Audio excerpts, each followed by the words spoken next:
What's up, everybody? I'm your boy Darius Fentress, and you guys are with me in the studio. I'm so happy that you're here for another episode. If you guys have not commented or liked or subscribed to this channel, please do it. I'm grateful now we are on Apple Podcasts and on Podbean, so follow me there. We're on YouTube, and I just want to give you guys some great insight into the world of recording and mixing and being a musician and touring and all that good stuff. So today we got a special guest, a good friend of mine I got a chance to work with some years ago, and we've kept up a good friendship. Every time we see each other, when I'm in Nashville or we see each other at NAMM, we always just pick up where we left off. Give it up for my boy Kevin Kelley. What's up, man? How you doing? I'm good, brother. How about you? Man, I'm great. Man. I'm so glad that you are here with us in the studio, man. Man, thank you for having me. First of all, dude, this is an amazing platform you've created, and I'm excited that you let me be part of it. As I said, I made the cut. So thank you for letting me make the cut, man. But, I'm looking forward to talking with you and getting to explore some of our years of relationship and things we've kind of done together over the years. Absolutely, man. Yeah. You are one of the guys that, people may not know a lot of what you do and what you contributed over the years and what you continue to do. So just walk us through a bit, Kevin, and just let us know, man, who are you? What do you do? And how did you get to where you are right now? Man, that's a broad conversation. It's broad. We're gonna break it down, but just give people a little introduction of who you are. Well, I kind of tell people I'm a drummer turned everything else. Grew up in St. Louis, Missouri. My father was a pastor. Family is musically inclined as well, and so pastor's kid. Grew up wanting to play drums. So I sat on the bench, took my turn to wait to get to the drum set. And from the drum set, getting a chance to play and learn, mess up, all those good things, be taught and trained by some of the best, I would say, in the area of St. Louis as well as nationwide. And that's garnered different things in terms of going to Gospel Music Workshop of America, going to the Thomas Dorsey National Convention of Gospel Choirs and Courses, both of which I'm a part of still. Wow. Working with people like Malcolm Speed, who wrote I Am His Child from years ago, Say Amen Somebody. Wow. He was one of our ministers of music. And even to my own brother, Kyle Kelley, who has written some great songs like Keep Living that Ricky Dillard recorded. But that was just some of my local and I'll say younger rearing turned into playing drums with, some of the names that are out there, such as The Temptations featuring Dennis Edwards. Getting a chance to work on some movie work and some jingle work over time, and going through school with music as well. High school into college, into touring a little bit, and a little bit of everything here and there. Learning that stuff, I learned about sound and frequencies and things like that. And so, again, being a pastor's kid, sometimes you do what's necessary to make it happen. Right. We had a great team of people, but learned some things about sound, and that kind of matriculated into doing live sound and interest in recording at home, learning how to mic a drum set with one microphone. Wow. And trying to become a mixed sounding drummer with one microphone. Hey, so that kind of matriculated into, Pro Tools and different things that we're into now. So it's been a great journey. Like I said, a drummer turned everything else, and that's kind of what we've come to. Yeah, man, that's what I love, man, because we can relate on so many levels, because we have similar upbringing, similar backgrounds. Both drummers kind of turned into engineers, producers, and just like you said, just kind of learning everything and just knowing the ins and outs of how to get a project done. So, yes, man, I'm excited for this, man. This is going to be great. St. Louis, man, that's a great town. I know a bunch of great musicians and singers from St. Louis. Shout out to my boy Mike Bethany. He's a close friend of mine. Chuck Bethany and all them guys, but there's so many more. So how was it like for you as a youngster coming up in St. Louis? How did you get that desire and the bug to want to play drums? Man, the culture now is different than it was when we grew up younger. Sometimes playing drums was the one who had to edge out the next guy. You could have a bench full of guys or even young ladies at the time ready to play drums, and everybody's waiting their turn. I'm like on edge waiting. And so the time you get the opportunity to, you don't want to mess it up. You Right. want to make sure you keep the beat well and doing all that. So, I mean, I naturally started playing drums. My brother Kyle, who's a great producer, songwriter, he was a drummer first as well. And so I grew up even wanting to play his drum set when he would allow me to. Right. Or wouldn't, for that matter, until my dad got tired of us and going back and forth about drums. And he bought us a drum set that was ours. So right. All of both of ours. Oh, man, it was a white percussion plus kit. I'll never wow. forget it. Wow. 5-piece kit, just one-sided heads and everything. But so the hunger to play was always there. Playing music is, something in my family. My dad was a musician, played for Cleophas Robinson Sr. So songs like Pray For Me, Oh My Brother Pray For Me, he played on those recordings and different things and kind of pioneered some of our musicians in St. Louis. Of course, you mentioned Michael Bethany. Working with Mike, there's one specific clip that's out there somewhere on YouTube still. And we were playing with a gentleman by the name of Greg Haynes. He's nicknamed the Happy Guitar. Okay. Jeremy Haynes is his nephew that plays drums. Oh, yeah, absolutely. Yeah, great lineage of people that Greg has trained, musicians, his musical sons and nephews and nieces and everything. And so we were playing for it was actually a minister who had a shelter by the name of Larry Rice. And it was like a Christmas special we kind of played for him. So I'm playing drums on a Yamaha Tour Custom kit, and Michael's singing. And, we've been doing this since, like, younger. I mean, we're both fairly young in our families, and, man, just those times are humbling now to see them as a grown person. But we were just doing the best we could, man. So anytime we had a chance to play, we would. Of course, getting into school, learning some things about reading music and interpreting music on the page, that was important. That was some of my introduction into artist relationship with drum companies as well, Percussive Arts Society, different things. So I had a good balance of learning and earning, as some people say, earning the respect of your peers, but also learning how to do it in a place that was standard across the board, not just at church or not just in a gig, but being able to articulate it in music and do some standard things as well. Man, awesome story, man. You know, it's competitive, man, in church, man. Oh, if you didn't come up, I think that's why musicians are so exceptionally good coming from church, because that level of competition. Absolutely. If you're not cutting it, man, you're not going to be playing. And we've all gotten that scoot over. Oh, man, that tap on the shoulder. Oh, absolutely. my goodness. And some have been bigger than the others. I can recall Jeff Davis, of course, he's gone on. Yes. But I remember being at a gospel music workshop rehearsal for the men's choir, and I'd rehearsed a song or two like for the whole week, and then the day of the session came, and they're like, yeah, Jeff's here to play your song now. I'm like, oh, yeah, that's the worst. But the cool thing was Jeff was like, hey, this is Kev. He knows what he's doing. And they're like, no, but Jeff's going to play. And at the time, I'm newer to GMWA, but it was an experience. And, Jeff was like, man, I'm sorry. I'm like, no, man, it's what it is. I learned. And then you also have a new aspiration to become the guy that does not have to get replaced. So, again, very competitive. And, of course, we're talking about church. You don't want it to be competitive, but there was an inherent competitive nature that you have to be the best, to your point, which has made some of us, especially from African-American church experiences, some of the best, because we had to have a stick-to-itness. We had to have, a winning edge that could happen. And one thing I say, and I don't know if I'm going ahead of the subject, but no, go for it, bro. The cool thing about growing up in church, especially African-American experiences, I tell people all the time, if you go to a Led Zeppelin concert, you know what you're going to get.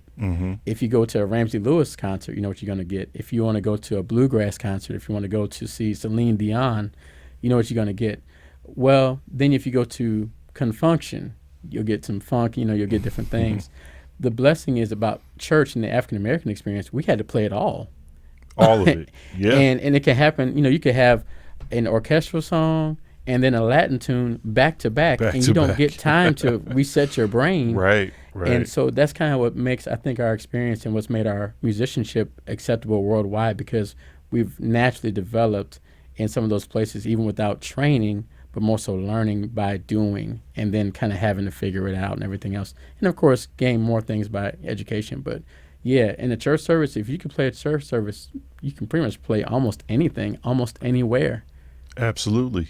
Absolutely. I just had this conversation with a colleague of mine yesterday, I believe, and we were talking about specific genres in gospel, and how certain people feel about like this new thing like gospel R&B. But I'm like, man, gospel R&B has been around forever. Ever. I mean, absolutely. Let's be real. Like even before like the obvious like commissions and Sure. they were kind of like the ones that made it cool, but you go all the way back to like the 70s, Rance Allen. Yep. They were a soul R&B band. Completely. You know what I mean? And the grooves were real. Absolutely. The essence of performance was real. And, Jesus was still real with that too, of course. Absolutely. And that's the thing. I think people have relegated, dare I say, Christian music or gospel to a certain thing. Mm-hmm. A lot of times we really want to say it's the message that really makes it a Jesus message or a Christian message. But musically, man, we can incorporate any styling we really want to, but the message remains the same. Absolutely, man. Yeah. And you got to love it, man. God, like you said, gospel is really the only genre that incorporates so many different styles. Mm-hmm. And to be well versed as a musician in several styles and coming up in doing it in church is a different kind of training that you really can't get anywhere else. And so for you, Kev, like coming up and playing and developing your skills as a musician, when did you know like, okay, I want to do this for a living, like for real? And how did that lead up to like one of your first recordings? Man, thinking about it in that manner, I always wanted to do it, period. Mm-hmm. I didn't even conceptualize it was a living thing that you could do it for a job. Right. My dad, of course, like I said, he was a musician. Also, he was a speech pathologist. In the time that he worked at Special School District, he was an African-American gentleman that was in upper-level management when it wasn't popular, to be honest with you. Yeah. So the way he kind of reared things was you play music on the side, but you go to school, you go to college, you get a degree, and you kind of proceed that way. I was the youngest and am the youngest of my siblings, and so I think I was one that kind of went counterculture on certain things, challenging a lot of things. And so, I was able to be introduced to a lot of things musically, opportunistically. And so I'm like, man, you can do this for a living. You can do this. I mean, I saw people like Ricky Lawson, who may not have been as gospel-based, but mind you, he made a great living doing music and millionaire and all that. Absolutely. Saw different people that we see are living legends, like your Will Kennedys or, just many drummers we can call. Yeah. And so, again, I had the aspiration to do it and do more of it. And, of course, with the playing as well as education, seeing how many more opportunities were available. So I've always wanted it, but I realized it was possible over years. And so that's kind of what kind of drove me to it. Now, mind you, had you asked Kevin what I'd be doing, I'd be playing drums on those stages. Right. Veering off into this whole sound, media, now podcasting and all that, was not in my plans at all. Right. And I want to get into that, man. Like, so what was it that got you into sound and engineering? What was it? So I think there's a small journey, and if Greg Haynes, the happy guitar were here, he would say, Kevin! So I'm playing drums at some events with actually like Michael Bethany's older brother, Chris Black. He's playing bass. Yeah.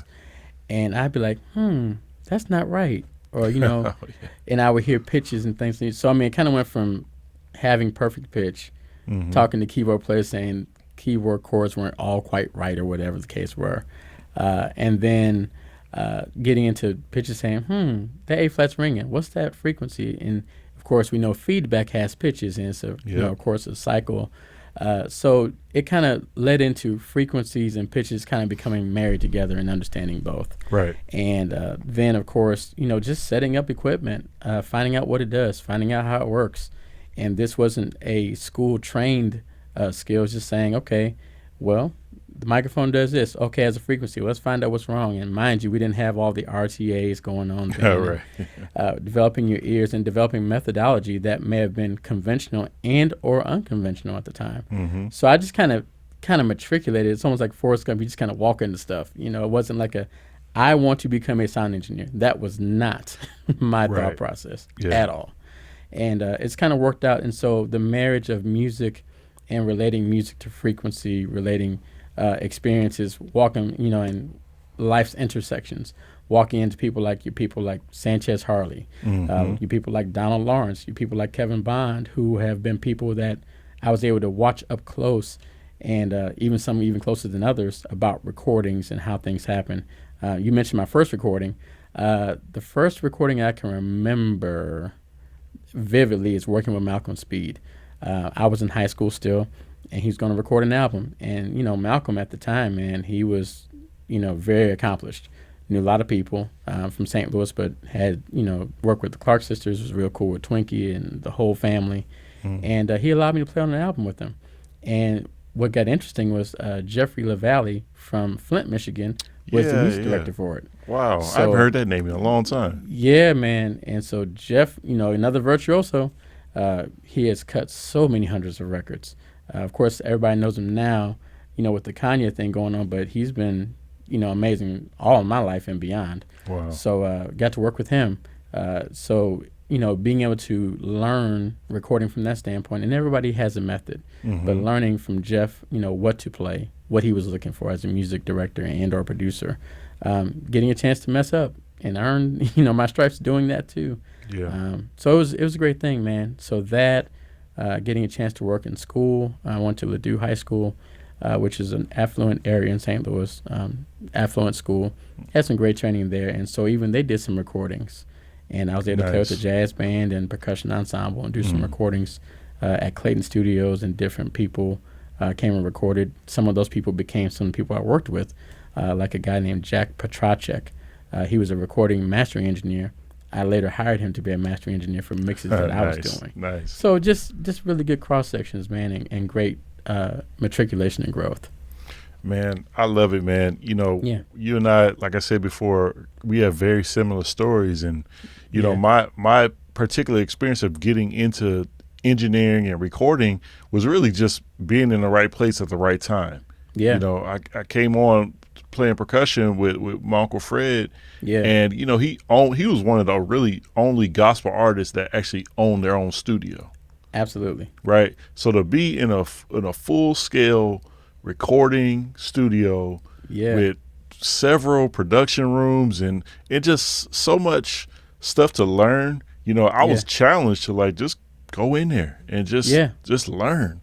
Yeah. And man, you start just from what you can do, if that's labeling tapes, if it's learning the signal flow, patching, you just start from the very beginnings. And man, that was a seed for me that has brought me to where I am today. And so I'm so grateful just in thinking back in those times, and actually going through the levels of how technology have changed. For you, when you started to now, what is your biggest takeaways or experiences on how technology has changed in recording? Man, there's so much. I have to really attribute. So in my life and career, I've had turning points. Like I mentioned, Greg Haynes.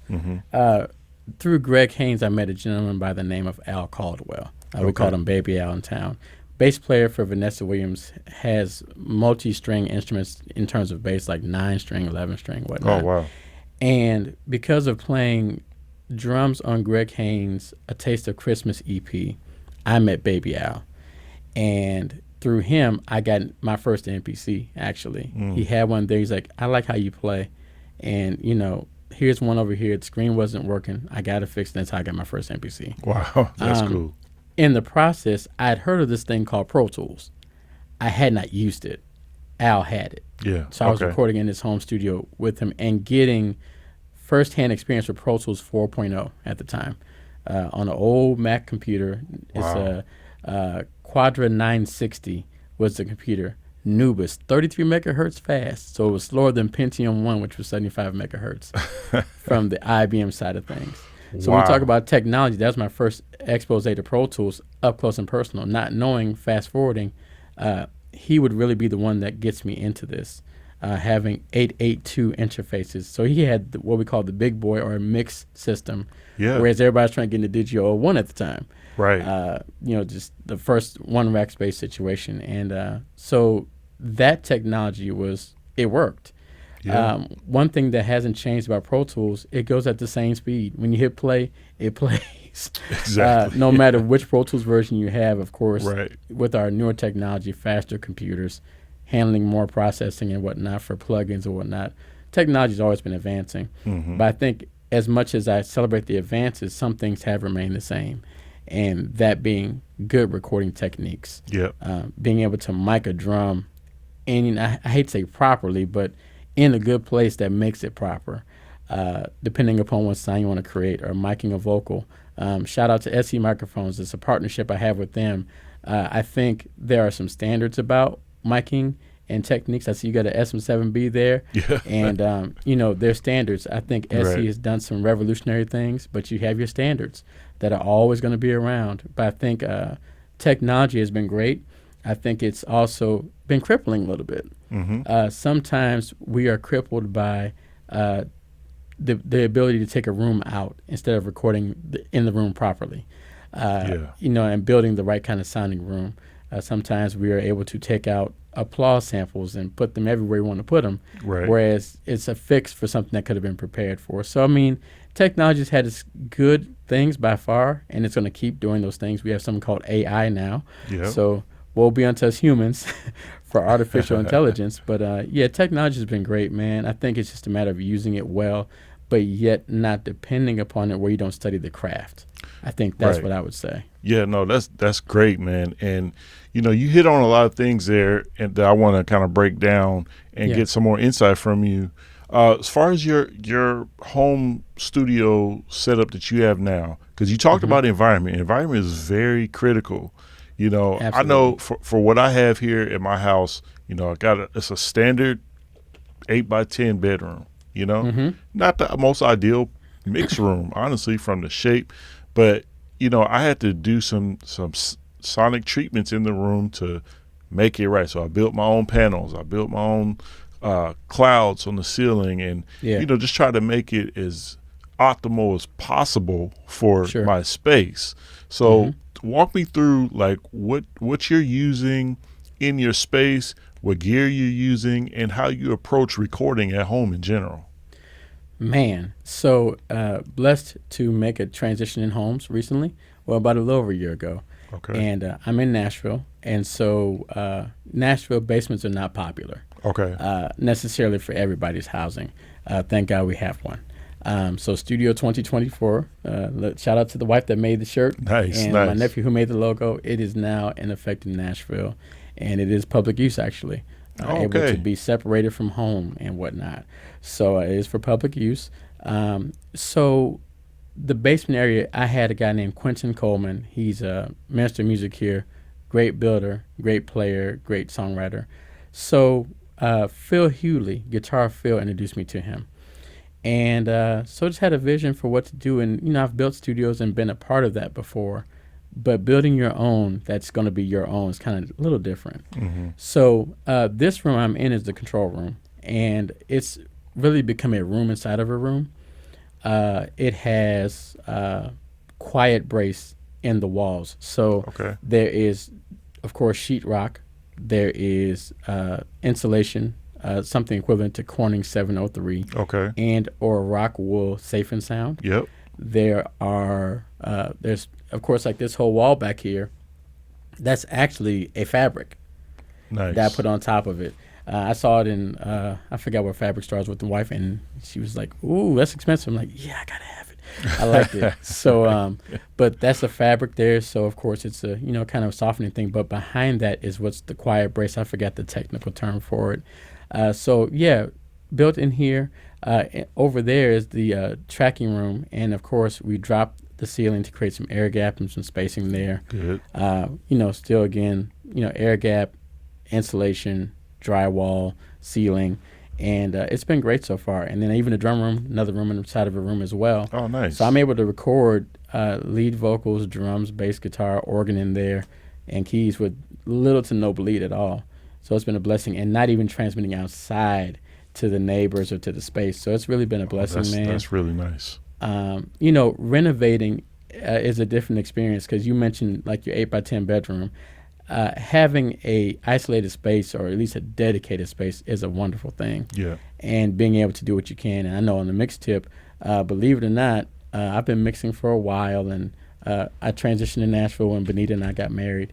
And believe it or not, I have some big speakers made by Phil Jones, American Acoustic Development speakers. They're over there, and they're like 2 5-inch speakers, a tweeter, and 2 12-inch subs.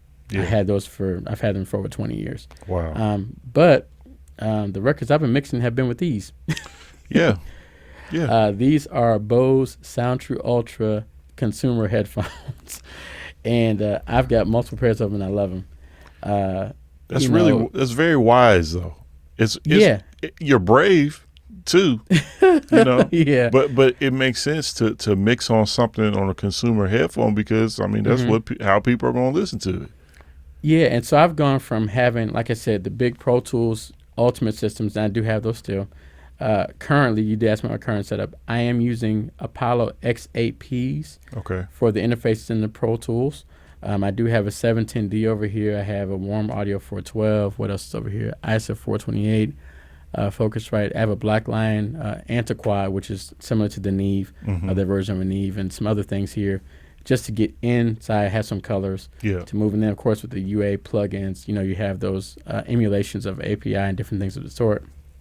Did not bring the mixing boards from home in St. Louis, left them there. Okay. My brother Kyle has some gear there as well. So yeah, I mean, it's kind of a hybrid setup there. But like I said, mixing, for the last 5+ years, coming from Omaha, was now 6.5 years. Been mixing on those, and dude, I mix straight out of the laptop headphone jack. Man, look, I'm telling you, you talked about technology and AI and just the advancements. Man, I find myself more and more, and I'll admit I'm a bit of a technology gear junkie. Now, I don't buy everything, but stuff that I know that I think is like kind of cutting edge, I try it. And I got into the Slate VSX headphone system, and man, I can't put it down, bro. I get it. And you have to find what works for you, and I think that's the thing. So when you talk about recording techniques, some people, I'm in Nashville, and Nashville is a major city that deals with tones and textures and the real Nashville sound. What's interesting is, and maybe this is a bad thing to say about myself, but I don't know what that feels like necessarily. I mean, I understand it, but the way I've been recording like this when I had one microphone, like I said, at home. My brother Kyle had a Tascam Porter Studio 424, and then went to a 488, which was that cassette metal tape kind of thing going on, and bouncing tracks back and forth, right. And all we had room for was one SM58 to try to mic a whole drum set with. So it taught me how to play on hi-hat not so loud, kick not so loud, snare a little more, a little less, depending, because I only had one track to make it happen. Wow. And for me, and I'm not saying going to school and recording preamps and learning compression ratios, because I learned those things later. But man, a lot of times if we just get it done cleanly, not too hot, not too low, not too much this or that, it can be worked with. And a lot of that common sense stuff, I'll call it, I still keep. We can get as deep as you want to or simple. And I think sometimes, like the Bible says, the simple things confound the wise. Yeah. And, I've made some great recordings with just a regular, or SEV7 microphone, or a Shure SM58 microphone that people thought was a real deep, studio condenser, right. a C12. I'm like, no, it's just a regular mic, regular preamp, a Focusrite Scarlett or whatever, Yeah. And so we have to kind of just, know what you're doing with what you have, whatever your tools are. And, I think it was, there's a Grammy that was won. I forgot the young lady's name, but she won the Grammy in her bedroom with her brother working on the record. What's the girl's name? Wow, I can't think of her name. I know Phineas is her brother. Yeah. Billie Eilish. Billie Eilish. There you go. I mean, and legitimately, they worked in a bedroom. Yeah. And I've worked in the basement. I've worked, old school cats would work in the bathroom to get an effect, with not having verb and stuff. So I mean, as long as you know your tools and what you have. I mean, yes, if you can afford technology and if you can afford certain things, hey, go for it. Mm-hmm. When I was here, of course, in Nashville, and knowing I'm in Nashville, there is a comparison video on YouTube from UAD that compares the Unison preamps with the studio at was it Blackbird? Yeah, Blackbird Studios. Okay. So for me, I said, okay, if I'm going to be in Nashville, if I'm going to be relevant in Nashville, and relevant can be a competitive term, Mm-hmm. you got to have something that sounds like the Nashville sound, Yeah. or something that's relevant to that. And, it's kind of like, do I spend tens of thousands of dollars on a SSL, Neve, API, something like that? Right. Or are we able to kind of make the difference? And if you all check out that video, there's a astonishing amount of technology that UAD has done to make it believable, to make it competitive. And, fixing knobs and faders is costly, man. Right. Machinery. So, hey, I'm good with Unison preamps doing what they do. And to be honest with you, I haven't even engaged like all their plugins. I mean, I've made drum sounds. Shout out to SE again. Their microphones are amazing. Absolutely. And yeah. that Shout mic, out. yeah, that mic to that preamp, it needs nothing. I've had some of the best, such as like Tommy Sims come by, Wow. Percy Beatty come by, presence of record labels, you name them, they've been here. And they're like, don't change anything. That's awesome, man. I'm blessed that, the builder did the job with the room. I got on his nerves. I did. I was very particular. But, I mean, it's worked out very, very well, and it's been a real blessing. Hey, man, that's amazing. And just from coming from a place of I'm not going to use the word envy, but I'm getting to where you are. Because that's my next step is to custom build a home that has a studio that I really want in it. Yeah. So, man, I'm gonna get there. I'm gonna get there one day. Well, but at least you have access. Absolutely. To some others, because I mean, dude, what your Uncle Fred's done with the everything that's been there, I almost want to call it like a compound, but right. With what he's done with the garage, I forget what they called it. The warehouse. The warehouse. The warehouse, dude. The stuff you all have done there, and then I'm still shouting you out, man, because I used to, see you come to St. Louis, we would hang out, at the Fox Theater, and just what you've done over the years with different percussion products, and you've been a great demonstration of not just musicianship, but great humanistic value. Integrity's always been in check, man. Thank you, man. I've always, gained a lot being around you and everybody you've been with and toured with. So, Thank you, man. And likewise, man, I remember the time that we really first got a chance to really spend time with one another was the year, maybe it was 2011, 2012. We were doing a recording for Joe Pace. Yes, sir. And so you walk us through like what your job was for that particular project. Wow. You took me back. That was Praise for the Sanctuary, I think they call that record. It was. So Terry Baker, shout out to Terry. Shout out to Terry. Man, he allowed me to be a part, and he knew me as a drummer as a kid and transitioned into engineering. So the idea was that we were going to cut a single at the top of the week or sometime during the week, mm-hmm. and then make it available for sale that night at the recording session. Okay. So it was my job to make sure the recording went down well, make sure everything was cool, mix the single, and then have it ready that night. Wow. And I think a few things kind of changed in the process. So I was kind of a technical assistant to all you guys there to make sure you had what you needed in your ears and monitors and everything else. And I think Terry played drums, Sam was on bass, you played percussion, Rick Watford was on guitar. Yep. Who else played keys? Bobby Sparks. Yeah, Bobby played organ and aux, and then you had Steve Lewis. Steve, but there was one more guy. He's in Dayton. Why can't I think of his name? Oh, yeah. Starts Prince's Night. Prince's Night. Yes. Yeah, Prince's little bro. So and he's phenomenal. So you guys were there rehearsing during the day. Then the choir was in there, and we kind of worked with the praise singers to make sure they gave enough to the microphones, but not overexerted themselves because they had to sing the whole concert.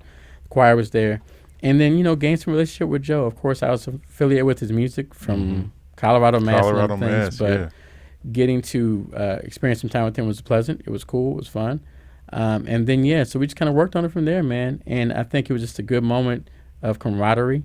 I didn't know years later I would get a chance to work with some of the guys later on and continue a relationship. But, it was a good moment. And, but it's also kind of a part of my career.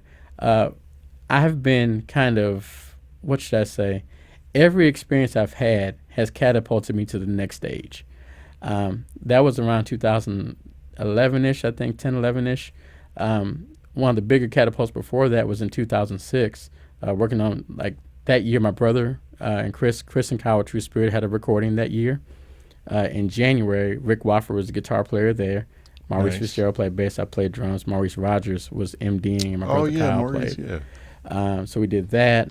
And then that same year, I got to work on Bishop Morton's I'm Still Standing record. Maurice Rogers recommended me to that. Nice. And we did that record in 3 weeks, top to tail. Like, Wow. I walked into an ESO saying, I'm still standing, available whatever date. I'm like, Lord have mercy. Oh, And I was handling live sound, contracting, Oh, wow. backline, running live sound. We did all the overdubs there. And mind you, I did that overdub session with 8 SM58 microphones, a Mackie 1602 mixer, and a PowerBook G4 that was my brother's with a Digio 02. To knock out all the Kurt Carr singers overdubs, making studios and rock rooms and killing reflections with packing quotes. Wow. The band was working over there, did the session Friday, did overdub Saturday and Sunday, and then I think Kurt Carr then went to like Germany or somewhere overseas, so I had to edit hundreds of tracks, it was a journey. But the record came out. It's a great record. And overdubbing Bishop Morton in his office with Jasmine, his daughter, and again, people we'd known from Full Gospel before that. Mm-hmm. And then coming here to Nashville, which I never knew I would live in Nashville, working here at the Bennett House with John Yash. Now, mind you, Yash has been, man, that's like one of our all-time mentors, favorites. All of us are standing on Yash's shoulders. There are other mix engineers. I would say John Yash, and this is Kevin's opinion, has really coined the sound of gospel as we know it, from the Hezekiah Walker days, Commission days, Christ Church Choir, all that. Yeah.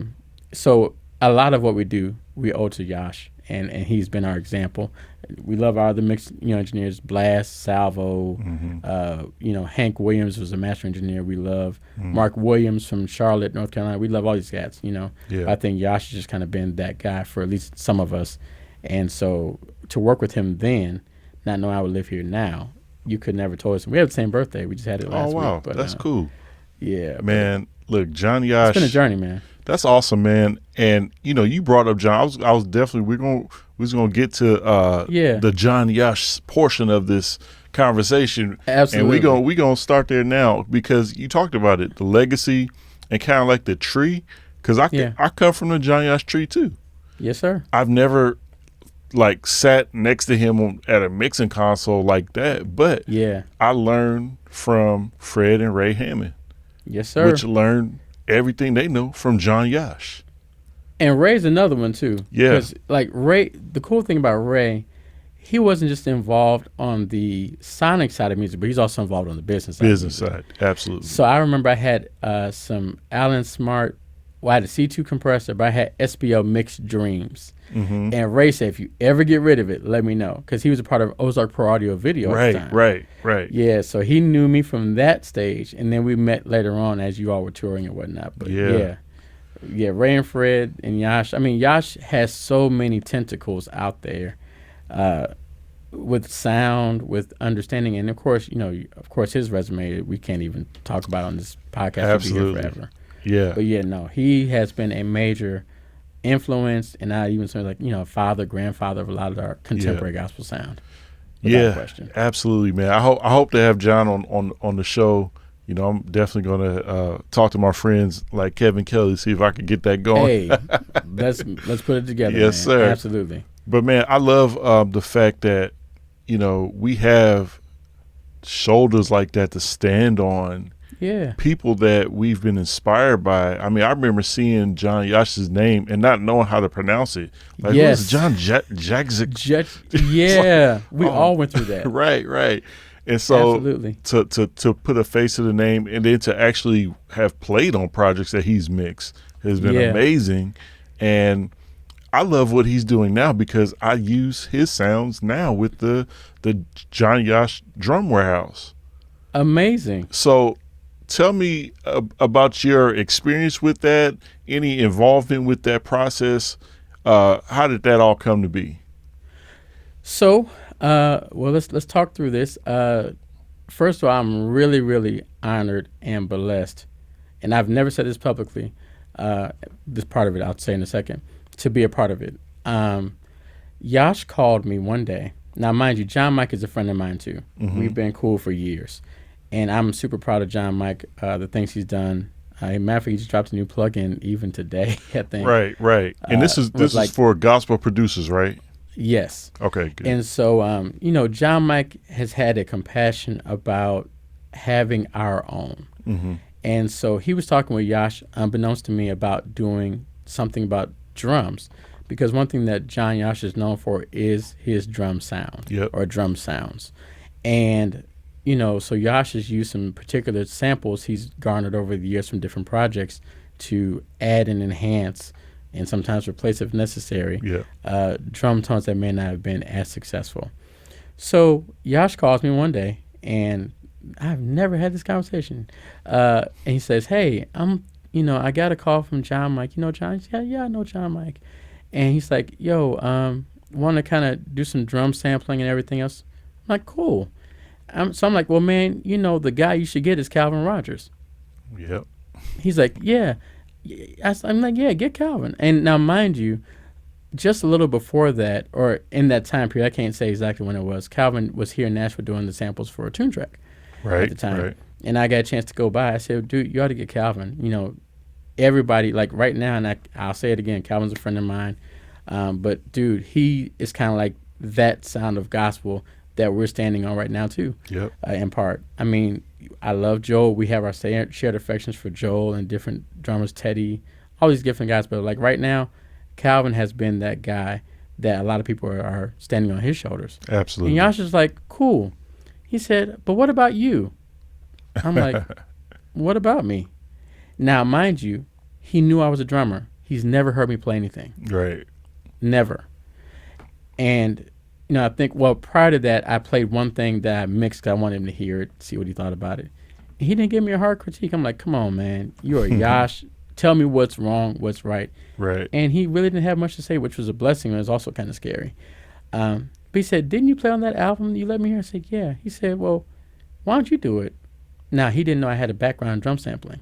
I've actually done drum sampling before. So it was a blessing to do it, man. And he's like, well, let's get some drums and whatever. He didn't know I own quite a few drum sets and quite a few drums. So we didn't have to go get anything from anybody. The blessing was I called actually Quentin and Jay Robinson. Quentin is a friend of mine that lives in Atlanta, of course, from Florida. And he had a relationship with Pearl. He does have a relationship with Pearl. And so even, just talking about different things and what I wanted to do, it was a blessing to be able to be connected to Pearl to use one of their kits as well as some things I already had to do that first drum warehouse session. Nice. So we did it at Randy Poole's house, or Randy Poole's studio, rather, at the pool room. Yeah. And, man, Randy's studio is amazing. Man, that's another name I all my life have seen on albums. Brother. And I've never had a chance to meet him yet. Man, one of the nicest guys you're going to ever meet. Randy, one of my favorite albums Randy mixed is the Ernest Pugh album with The Great I Am on it and everything that's, one of Ernest's biggest hit records.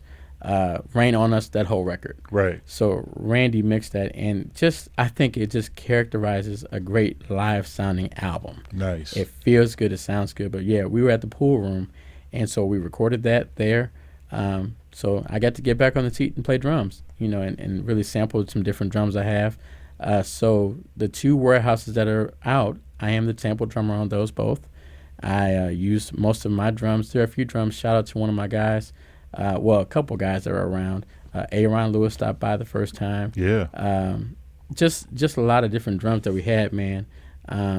Some guys even came as far as Indianapolis to bring in drums. And nice. So just thankful, man, that we were able to be a part of that and do that process. And to hear how Yash captures drums is just nuts. Yeah, masterful. Yeah, I mean, you would think it's simple, and some things, again, are simple. But, DNA just, you can't duplicate DNA and thought processes, and how Yash does it. It's just like crazy. Wow.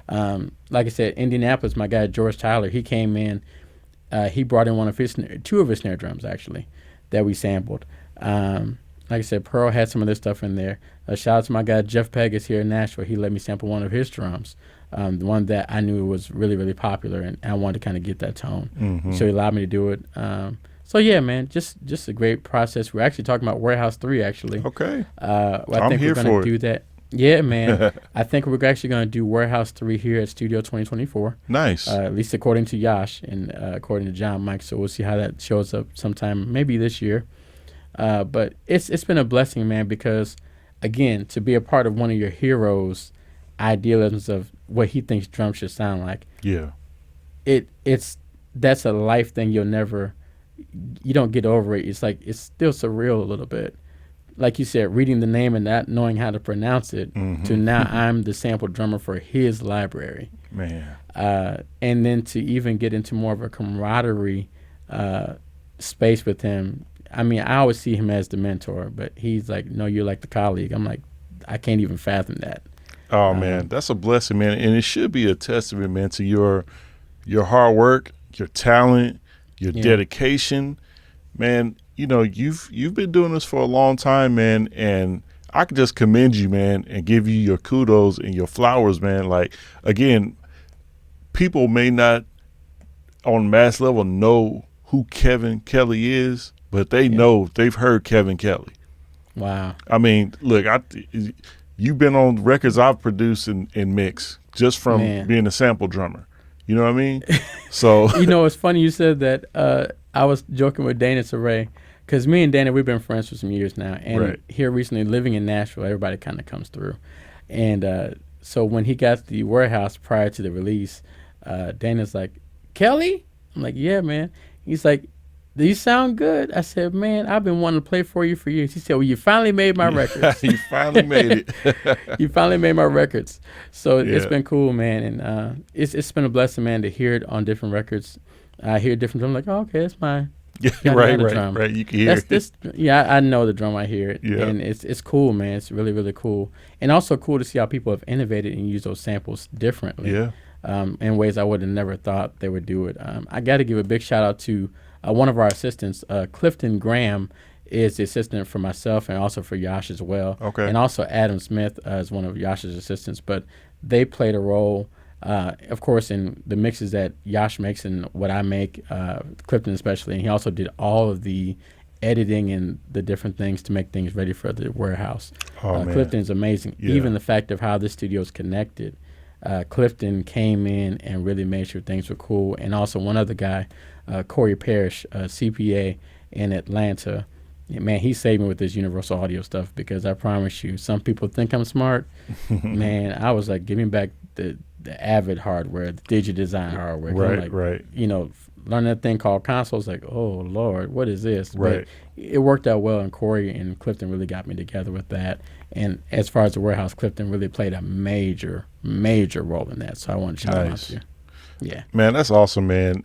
You know, you talked about console and the UA universe.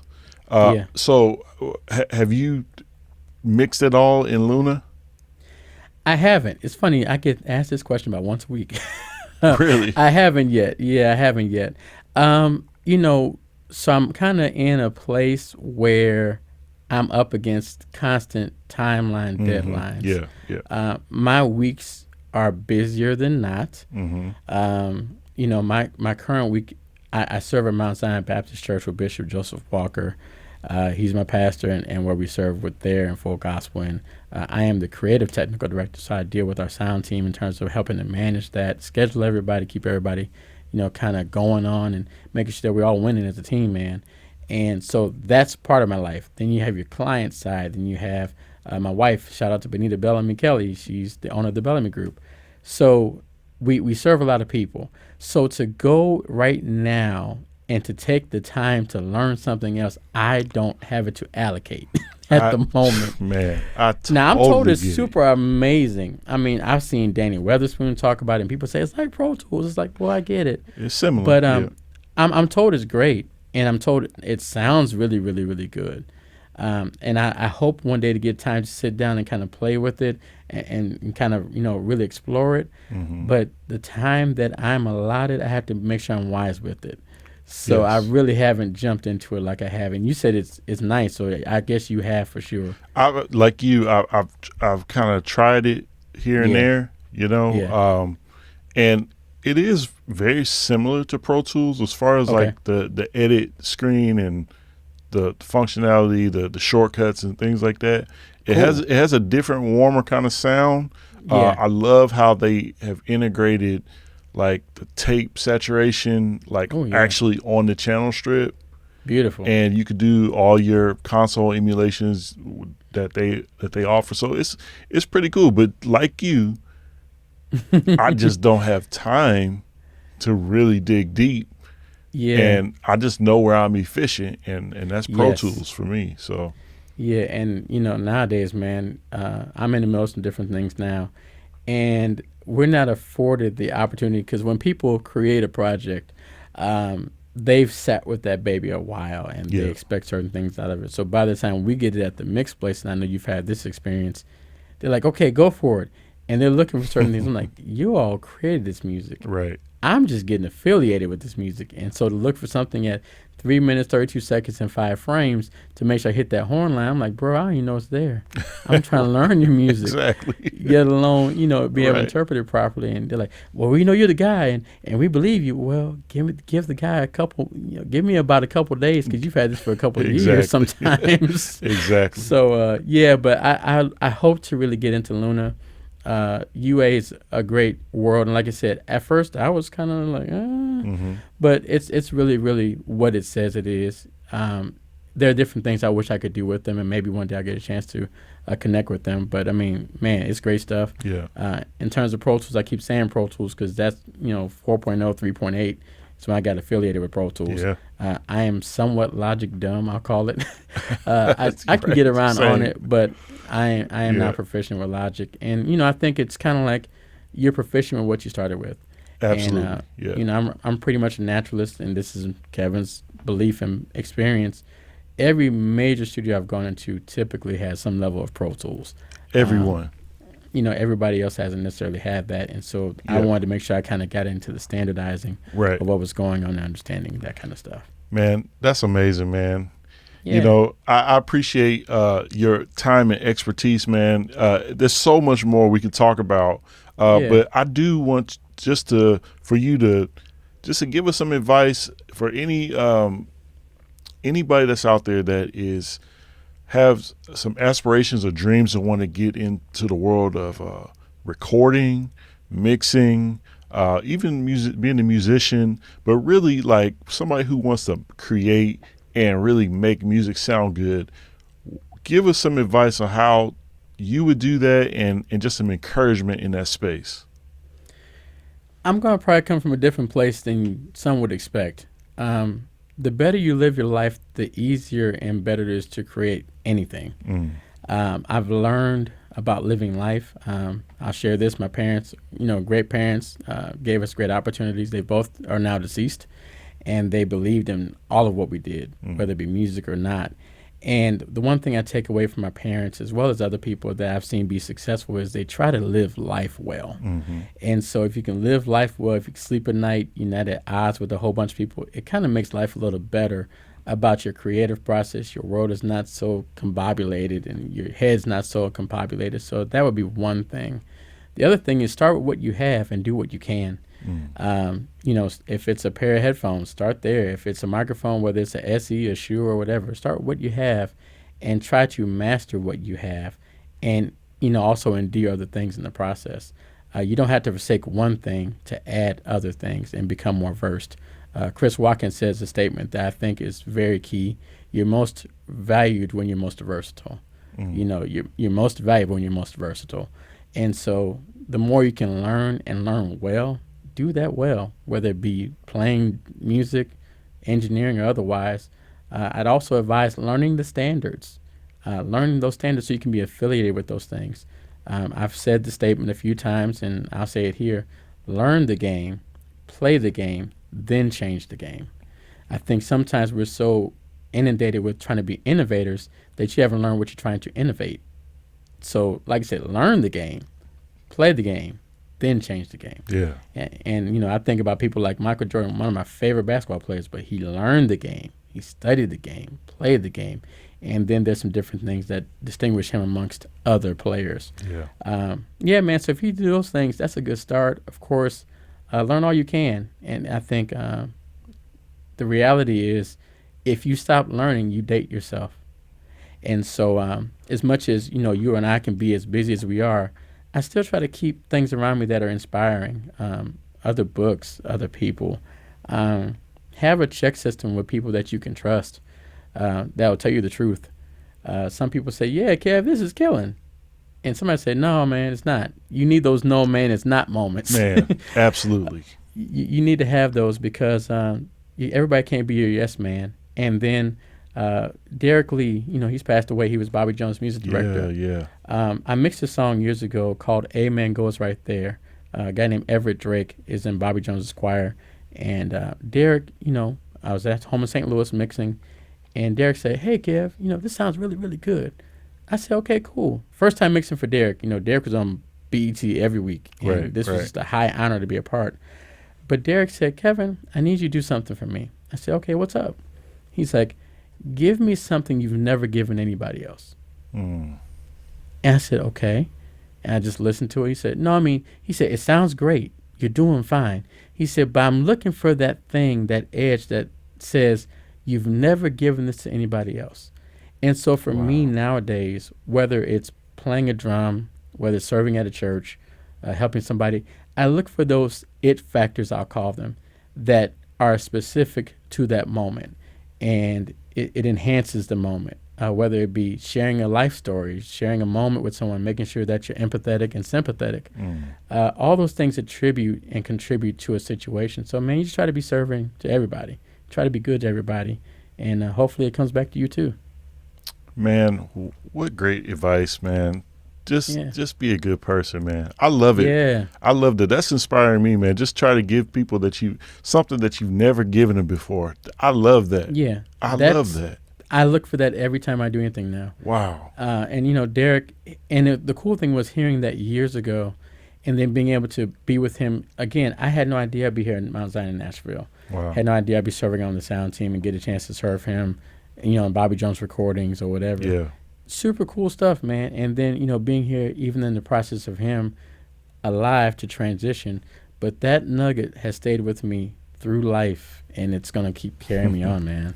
Looking for that moment, giving it something you never gave somebody else. Yeah. It makes you dig in and dig in deeper for something. Absolutely. Yeah. Man, Kev, we got to do this again, man. Absolutely. There's so much more that we could talk about. And we will get to it, man, because I'm going to have you back on this platform. But I want to thank you for taking the time of chatting with me, being with me in the studio. And thank you. Everybody, this is the stuff that you can look forward to. These are the conversations that I want to bring to you guys, some insights and just really the ingredients to know how to do what we do, but do it in an integrous way, in an excellent way. And Kevin Kelley is a great example of how to do it the right way. So, guys, check out Kevin Kelley. Tell everybody where they can find you on social media. So, Instagram, it's Kevin_Kelley, which is Kelley, the number 2. Facebook, you can find me, Kevin Kelley, there. Studio 2024. Nashville, that's the Instagram. Studio 2024 is on Facebook. Man, I got to go back and say something because this is ringing in my head, so I want to make sure I get it out to you. One last piece of advice. We're musicians, we're producers, we're technical, we're creative. But learning how to interpret and translate people who are not like us will take you a long way. I think about my direct supervisor, Johnny Stevens in Mount Zion. I think about Pastor Brian Bradshaw, who was at the church, and even Pastor Diamond Gant. It's our job to take a lot of the visions and provide our part to make it seem through. And, they have their own realm of technical. Johnny's a producer, produces many things for different things, but he gives you the room to be who you are while taking his vision and running with it. Pastor Bradshaw, same thing. Bishop Walker, same thing. He has a podcast, and I encourage everybody to look at it and listen to it, rather, Next Level Leaders podcast, gems every week. But if you're able to interpret those people who you may not see as your equal technically, whatever, but you all can help them get their vision to pass, you'll always work, you'll always eat, and you always, because like I said, we only buy so much as musicians, we only buy so much, we consume so much, but people who will hire us, also, we want to make sure we interpret them well and also translate their visions well. So yeah, man, that is absolutely truth. Yeah, you got to make yourself invaluable. Make yourself indispensable. Yes, sir. You're most valuable. You're most versatile, man. I'm telling you. Yes, it's true. Yes, and like I said, when people actually like you, there's even a little bit of grace for you if you don't quite meet the mark sometimes. Absolutely, all the time. Like you said, be a decent person, man. And sometimes I know plenty of great musicians who are great jerks, but I know some that are great people. Yep. And same thing. So, man, you just want to kind of keep the serving attitude about life and about people, and man, you always work. That is so true, man. Kev, thank you, man. You have brought so much to this podcast, and I'm grateful that I've had a chance to spend this time with you. And I said before, it's not going to be the last, man. Thank you again. And guys, if you have not subscribed to this platform yet, please do it. Please subscribe on YouTube, like it, share it. And you can find me on Apple Podcasts as well. Go on, download the episodes, share it. You can listen at work. You can listen in the car. And we just come here to give you guys just the backstory, the inside of what we do in the studio. So until next time, y'all have a great time. Go create, be excellent in everything you do. And we'll see you again. Peace.